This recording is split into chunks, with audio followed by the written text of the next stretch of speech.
And thank you for the invitation to be here today. And I'm amazed at how many people there are here. Stavros kept telling me, I'm not sure how many people will come. It's a bank holiday weekend, but it's a pleasure to see so many of you. And I've been asked today to talk about the management of female urinary incontinence. So this is where I come from. This is King's College Hospital. It's over 100 years old. It's a brick building in a relatively socially deprived area in southeast London, and it's where Stavros did most of his early training. And about 10 years ago, we were moved into this new building where urogynecology is housed right in the center of the building, and I head up a biggish urogynecology department with 4 consultants, 3 doctors in training, 3 specialist nurses, and 2 dedicated physiotherapists. And we have a very nice multidisciplinary team. And today I'm going to talk to you about urinary incontinence. And as you're all aware, it's a very common problem affecting about 30 to 35% of adult women, 5% of whom are severely affected. Prolapse is even more common, and by the age of 80, 11% of women will have had an operation for either prolapse or urinary incontinence, with almost a third of them requiring repeat surgery. And the prevalence of urinary incontinence increases with increasing age, and this has sinister implications now with our aging population. And although it increases overall in prevalence, the type of incontinence changes. So while stress incontinence is most common in the middle-aged years and around the time of the menopause, urgency urinary incontinence and mixed incontinence become more prevalent with increasing age. Now, the International Consultation on Incontinence met for the 5th time in Paris in 2012.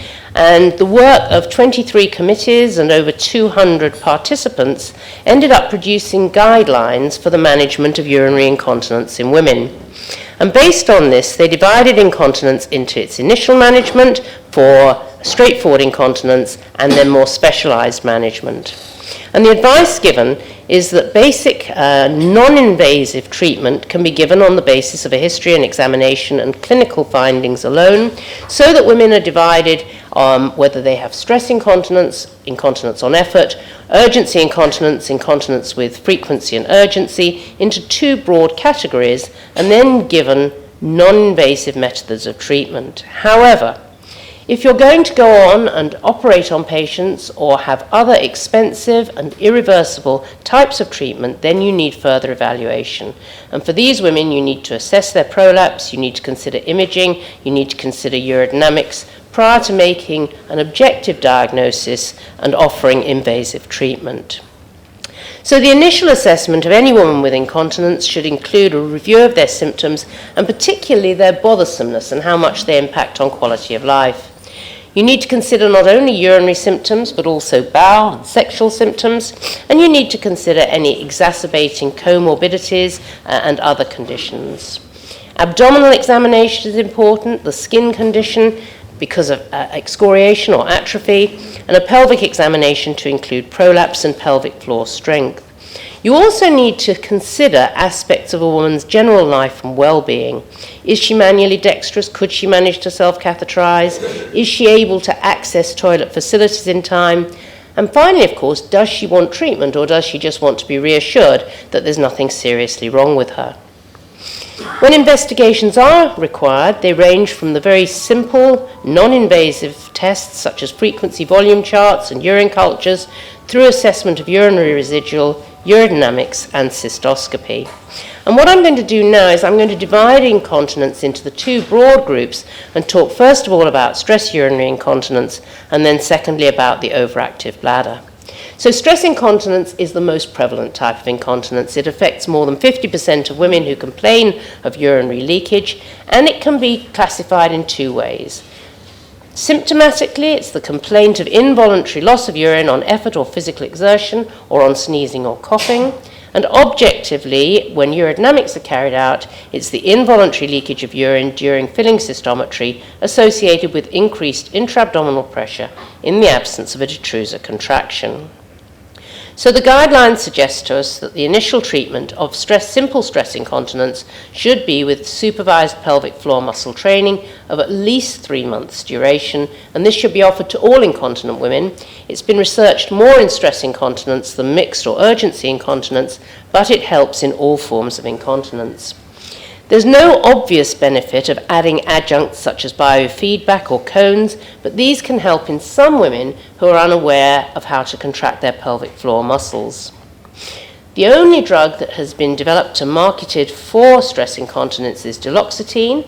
It is actually a good drug. It reduces incontinence episode frequency by up to 60%, but the problem is that it causes side effects, particularly nausea, which stop patients from taking it, and they don't want to persist with this type of intervention long term because they don't really like it. There are some pointers regarding women who will do well from conservative management. Self-motivation is a very important factor for the success of pelvic floor muscle training, and if we look at which women are going to go on to have surgery after pelvic floor muscle training, they're likely to be the younger women, those who are better educated, and those who have more severe stress incontinence before they underwent pelvic floor muscle training. And of course, we all know that we're surgeons, we all like to operate, and the majority of patients will eventually have surgery for stress incontinence.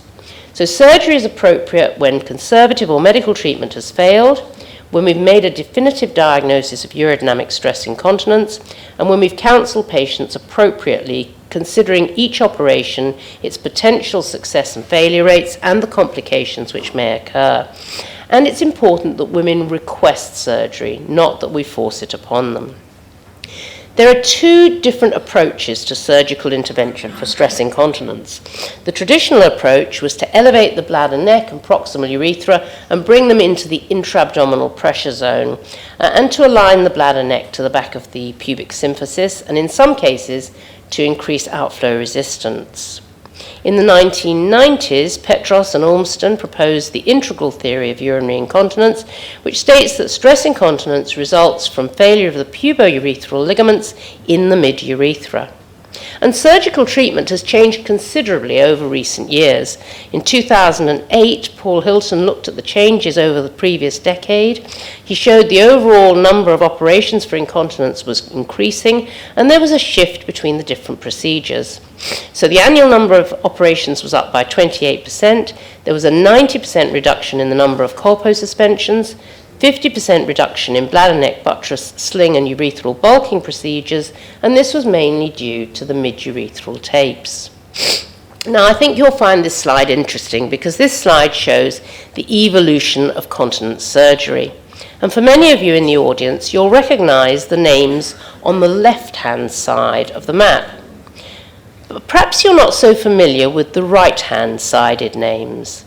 And what happened in the 1990s was we stopped calling the operation by the surgeon who invented it, and we started to call the operation by the device that the manufacturers produced to do the operation.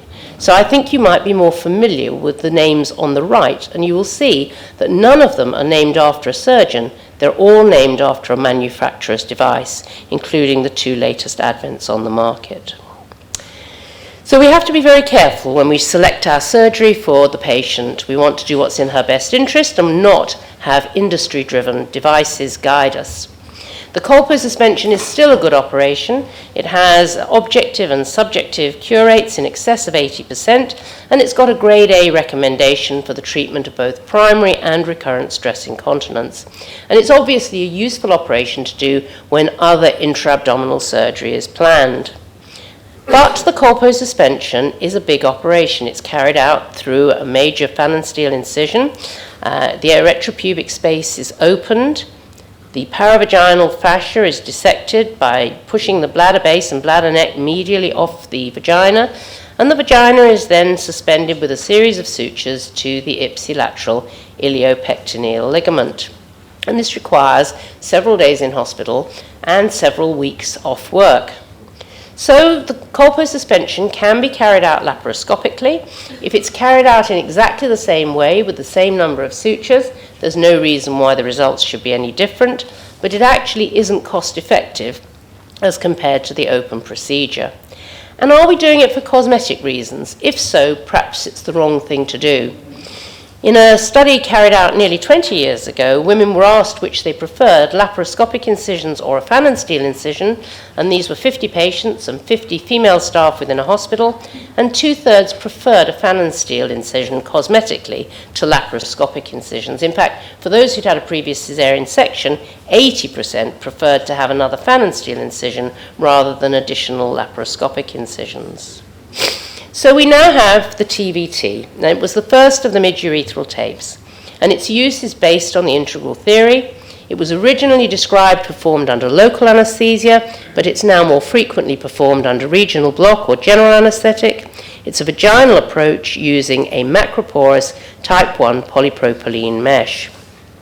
And these are the 5-year data from Hilton and Ward comparing the TVT with the colpo suspension, and you can see there were no major differences in outcome at 5 years, a slight difference in complication rate. More patients who had a colpo suspension required redo surgery for prolapse, more patients in the tape group required further surgery for tape complications, but otherwise there was no difference at 5 years. And we now have 17-year data from the Scandinavians. They were able to find 58 of their original 90 patients and showed that they still had a subjective cure rate of nearly 80%, and nearly all of them would recommend the operation to a friend. While the Scandinavians were developing the retropubic tapes, the French started to develop the transobturator tapes. And these were designed to avoid the complications associated with entering the retropubic space. They go through the obturator muscle.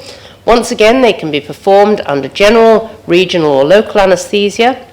They'd have less operating time, and initially it was thought that a cystoscopy wasn't required. However, we now know that for women with a big cystocele, they should have a cystoscopy. Interesting that if you look at the data from the Parisian hospitals, by 2006, over 95% of their procedures for stress incontinence were actually obturator tapes. Is there any difference between the outside-in tapes and the inside-out tapes? The only difference is in the damage or the erosion into the vaginal angles. So vaginal angle injuries are greater with the outside-in route than the inside-out route. Otherwise, the efficacy and the complications are exactly the same.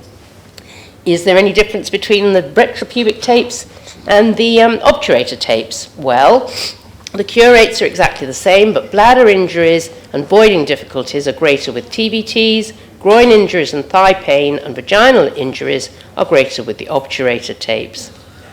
And there has now been a Cochrane systematic review, and what it shows is that the retropubic tapes bottom up, like the TVT, are more favorable than the top down, that monofilament tapes are preferable to multifilament tapes, that the obturator route has probably a lower objective cure, although quality of life is the same, but there are less complications with the obturator route in terms of bladder perforation.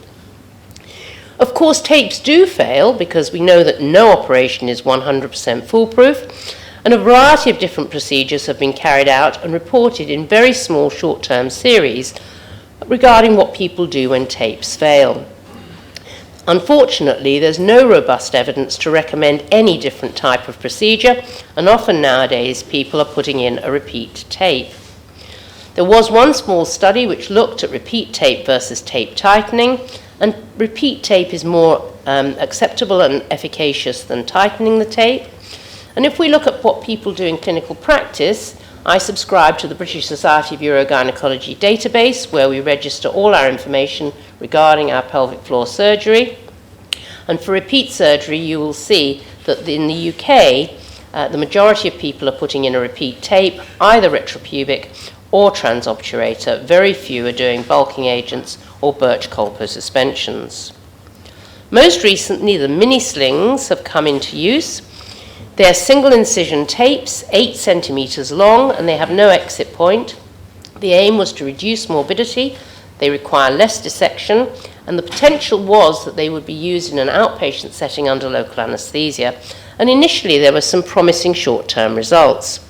We were just about to start using mini tapes when we saw this report in 2010 showing that actually the success rate is lower than we would expect from the traditional mid-urethral tapes, and the complication rate is higher than we would like in an outpatient setting. And there's now been a good systematic meta-analysis that has looked at single-incision mini-slings compared to standard mid-urethral slings, and it's shown that the cure rate is less with the mini-slings, although the operative time and the day one pain scores are also less, but you're more likely to need repeat surgery if you have a mini-sling than a standard sling. And in this series, you are more likely to have de novo urgency. So what is the role for mini-slings at the moment? Well, in the UK, the recommendation is that they should only be carried out in a research setting or on a national registry, and their current evidence does not support their use in clinical practice. Interestingly, Johnson & Johnson have withdrawn their TVT Secure from the market along with many of their other mesh products, although there are still other mini-slings available. And in the two most recent randomized controlled trials, both of the mini-slings did worse than the standard mid-urethral slings, and it does lead us to wonder, is this because of the learning curve, because they're relatively new? Is it because of the method of fixation? And at the moment, we only have short-term follow-up. And we do have to be very careful when we give women tapes about the information that we give them. There are now numerous websites advising women that tapes are bad, like TVT No and TVT Mum, and all of them warn about the dangers of tapes and have led to the FDA revising their guidelines regarding the use of all meshes because of the litigation which is arising, particularly in the United States of America, in relation to synthetic implants. For less invasive surgery, well, periurethral bulking agents have advantages and disadvantages. They are truly minimally invasive. They can truly be performed under local anesthesia in the clinic setting. They have low morbidity, low levels of voiding difficulty and of protruser overactivity, and they're suitable for women with intrinsic sphincter deficiency and with comorbidities. However, they have a lower efficacy than the mid-urethral tapes. There are few long-term data. They often need to be repeated, and that makes them rather more expensive. The one that we're using at the moment is microparticulate silicone or macroplastique. It's been around for a long time, and we've been using it quite comfortably for a significant number of years now. You do have to be very careful which agent you pick, because two of them have been withdrawn because of complications. And unfortunately, collagen, which many of us used to use, is no longer available because the herd of cows from which it was made have died out, and it's too expensive to replace them. So periurethral bulking agents have been used now for over 30 years. There are about 10 substances still in use. They all have what appears to be the same grade of efficacy, but if we look at the Cochrane review, there's no consensus regarding how often they should be used, where they should be injected, how much should be injected, or any other outcomes. And in the future, perhaps we'll be using stem cells as an injectable. A recent report last year carried out a randomized controlled trial comparing autologous myoblasts, which were implanted into the external urethral sphincter. They used both high cell count and low cell count and compared it to both placebo and duloxetine. The stem cell injections were no different from duloxetine, and both were superior to placebo. So maybe in the future, stem cell research will lead to better injectable agents. I thought you'd just be interested to hear the long-term results of surgery, because we don't really know very much about it.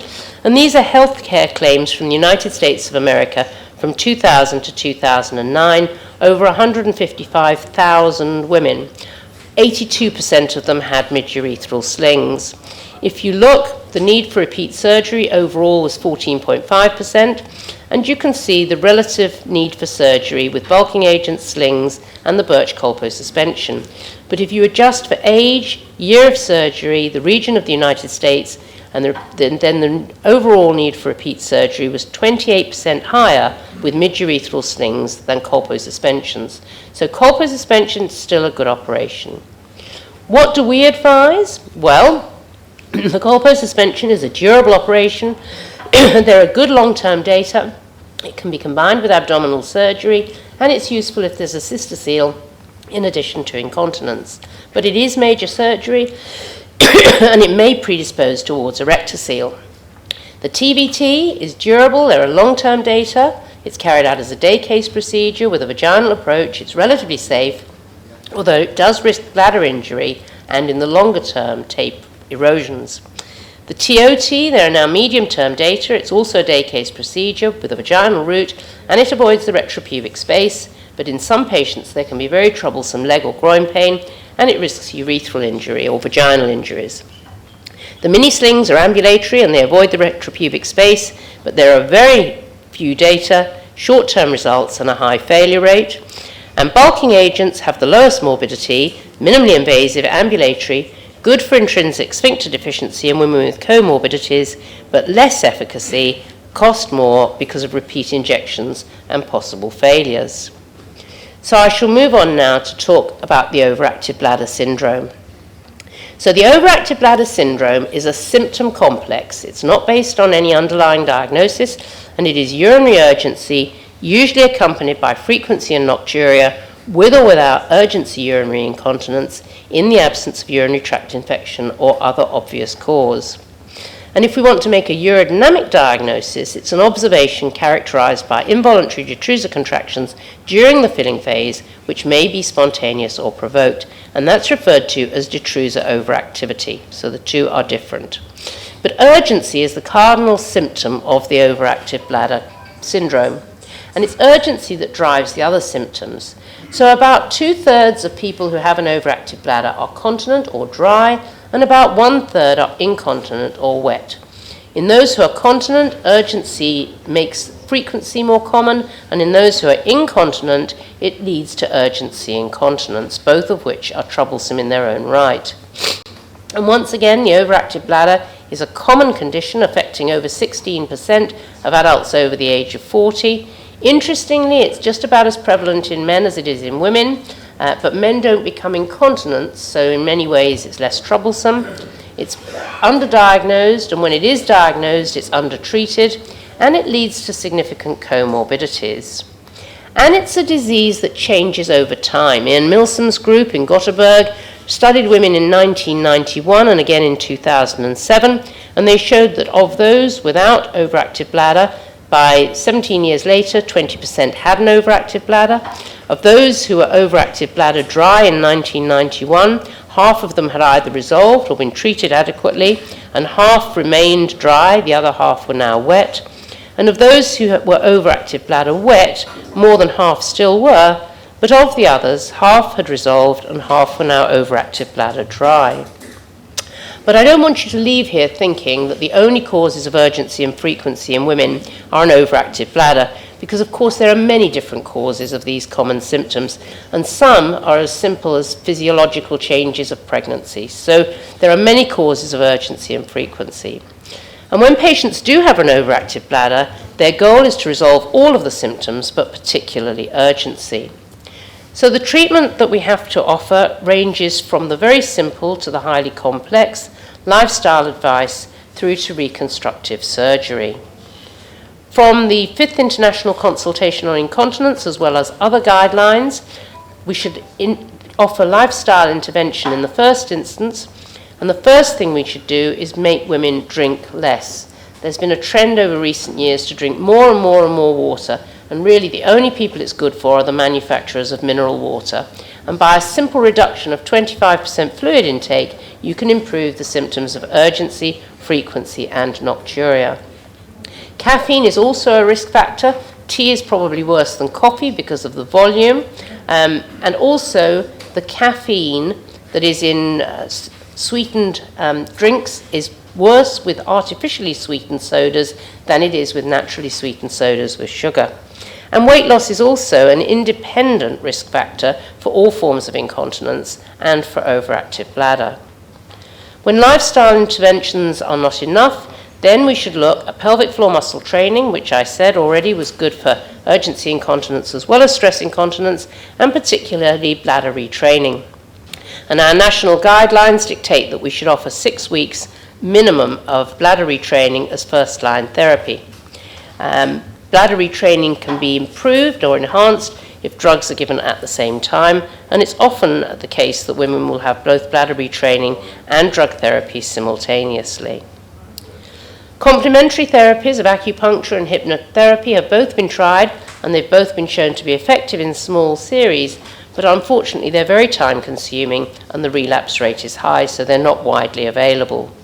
And the majority of women who have an overactive bladder will have drug therapy. So after lifestyle changes and behavioral intervention, antimuscarinic agents are the most widely used therapy for the overactive bladder. They work by reducing the pressure within the bladder, increasing bladder compliance, raising the threshold for micturition, and reducing uninhibited contractions. So for those of you who do urodynamics, they move the cystometrogram trace to the right. And it's been a very interesting evolution to antimuscarinic medication.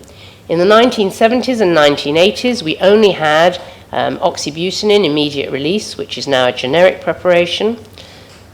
In the 1990s and into 2000, we had the advent of trospium, propyvarine, tolterodine, and we started to see extended release formulations. But within the last decade, we've seen a huge increase in the number of antimuscarinics available, and they have slightly different modes of action, but they are all antimuscarinics. We now have extended release formulations of oxybutynin, tolterodine, propyvarine, and trospium. We have the selective M3 antagonists of solifenacin and darofenacin, the more bladder-selective agent of fesoterodine, and we have alternative delivery systems for oxybutynin, the patch. The gel is available in America, but not in Europe. Intravesical oxybutynin, and there's even an intravaginal oxybutynin ring. But unfortunately, the side effects for all of them remain the same, and many patients stop taking these medications because of a dry mouth and constipation. As long ago as 1997, Kelleher showed that by 6 months, less than 20% of women were still taking antimuscarinics for overactive bladder. And if we look at the reason for this, lack of symptom relief is the most common cause, but side effects is the second most common cause. And there have been studies now which have looked at factors which affect patient adherence to medication. So efficacy, side effects, frequency of administration and route of administration, and patient factors, patient expectations, whether they think they need medication, their cultural beliefs and their education. And many times the doctors are not good at counselling patients at the beginning of their treatment or following them up when they've started treatment. However, the 5th International Consultation on Incontinence gives all of the available branded antimuscarinics a grade A recommendation for use based on good clinical trial data. So what do we use in clinical practice? Well, they have various advantages and disadvantages. Oxybutynin immediate release is the cheapest. It's flexible dosing, it's rapid onset, but because of the side effect of a very severe dry mouth, no one persists with using it long term. Extended release oxybutynin is flexible dosing and is probably the best medication for neurogenic detrusor overactivity, but in the elderly it can lead to cognitive impairment. The transdermal systems are more effective in terms of lack of side effects, but the patch can cause pruritus, which is unfortunate because it can't be used after that. Tolterodine was the market leader for many years. It's well tolerated, but often lacks efficacy as it's only available in one dose. Solifenacin was shown in the STAR study to be superior to tolterodine, but has a dry mouth at the higher dose. Darofenacin, low cognitive impairment rate, so good for the elderly, but high constipation rate, making it bad for the elderly. Trospium chloride doesn't cross the blood-brain barrier, but unfortunately is only available in a single dose in its extended release formulation. Propyvarine not widely used because it's only ever been shown to be effective for frequency. And fesoterodine, flexible dosing, but once again at the higher dose, a high side effect profile of dry mouth. The Cochrane review looked at trials which had compared 2 different antimuscarinics, and basically tolterodine immediate release is better tolerated than oxybutynin. The long-acting preparations are better tolerated than the short-acting drugs. Solifenacin is superior to tolterodine in the one head-to-head study that's been carried out, and fesoterodine was more acceptable to patients in the lower dose, but in the higher dose, the withdrawal rate was higher. So we have to balance efficacy to relieve symptoms with tolerability to produce minimal side effects to allow adherence and persistence and maximize the duration of therapy. And now we have a new class of drug, the beta-3 adrenoreceptor agonist, mirabegron. There are two other beta-3 agonists in development, but it's only mirabegron that has come to market. And the difference with this drug is it's a different class of therapy. It's not an antimuscarinic medication, and it works on the sympathetic rather than the parasympathetic pathways. There have been two large phase 3 studies. Both showed exactly the same. This is the American study, but the European study had exactly the same reduction in the number of incontinence episodes and reduction in frequency of micturition as compared to placebo, with minimal side effects. And this is the first drug for overactive bladder that has a side effect profile similar to placebo. Now, not all of these drugs are going to be suitable for everybody, and sometimes there are special instances when you need to have drugs to treat specific symptoms. Desmopressin is a synthetic vasopressin analog. It's been used for many years to treat nocturia and nocturnal enuresis in children. It's also been shown to be effective for nocturia in adults, but many parts of the world doesn't have a license for that. But you have to be very careful when you prescribe desmopressin, because particularly for women over the age of 65, it can cause fluid retention and hyponatremia. However, it can be used as an ad hoc drug for the overactive bladder. It provides one less void in the first 8 hours post-treatment and a decrease in the number of urgency episodes. But of course, there has to be payback, because if you're going to have antidiuresis, then you have to have diuresis at another time. In some parts of the world where the branded drugs are not available, antidepressants such as imipramine or amitriptyline are still used and can be very useful. Once again, particularly useful at night because their side effect profile is not very good in the daytime. Hormone replacement therapy over the last decade or so has been highly contentious. We used to think that you could treat incontinence with systemic estrogens. We now know from the most recent Cochrane review that systemic administration of estrogens can result in worse incontinence than placebo. However, local estrogens are entirely different. They work in a different way, and they can improve incontinence and other lower urinary tract symptoms. One study that compared the vaginal estradiol ring, estring, with oral oxybutynin showed that the improvement in both groups was exactly the same, and there was no significant difference between the two groups.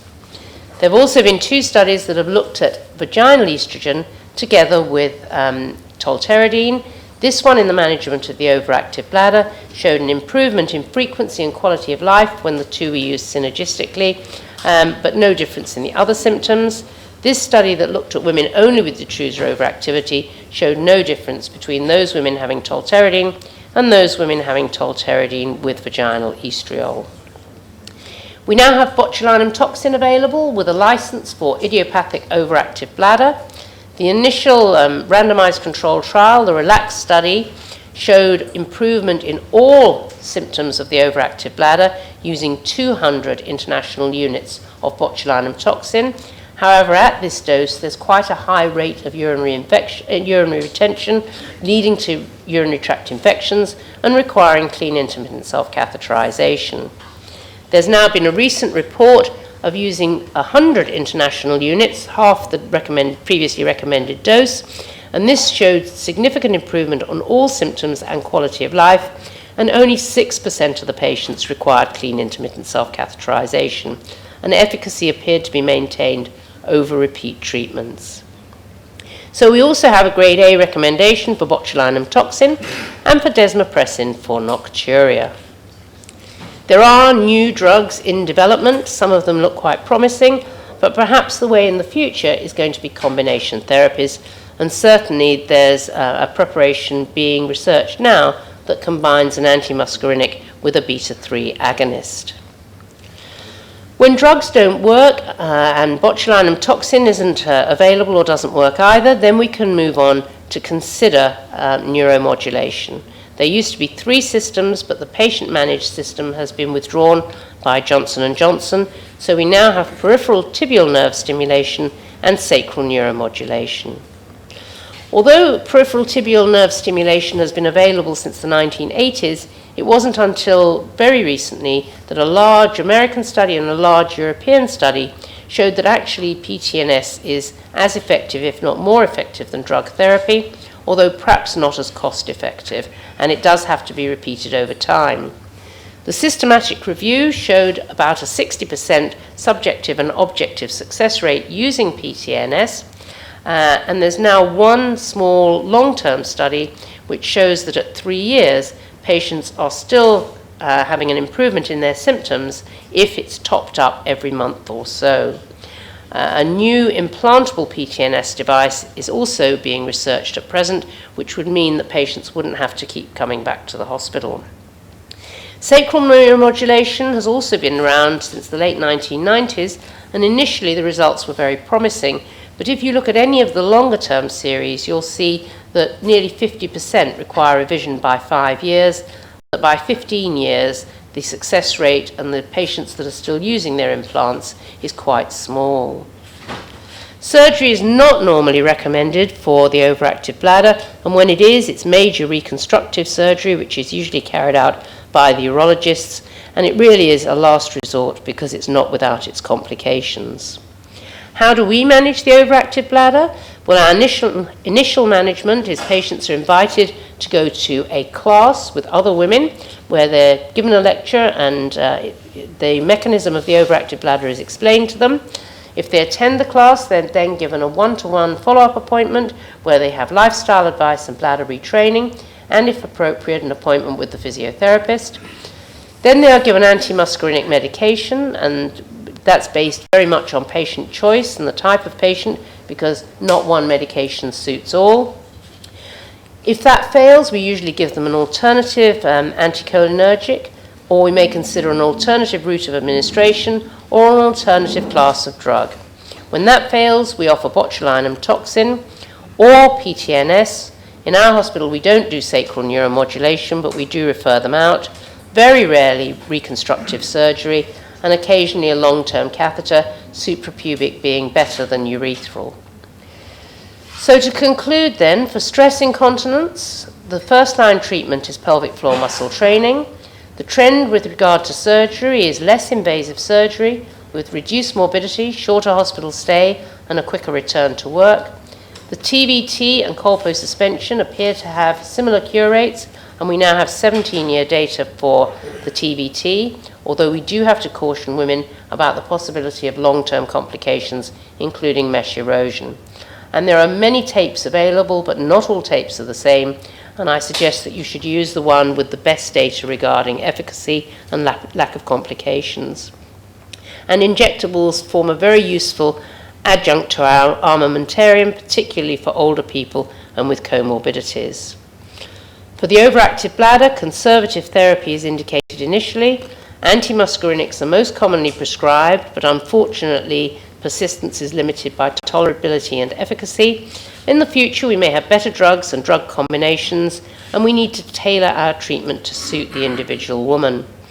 Neuromodulation and botulinum toxin are both available for patients who fail to succeed with drug therapy, and reconstructive surgery or a catheter should only be considered after everything else has failed.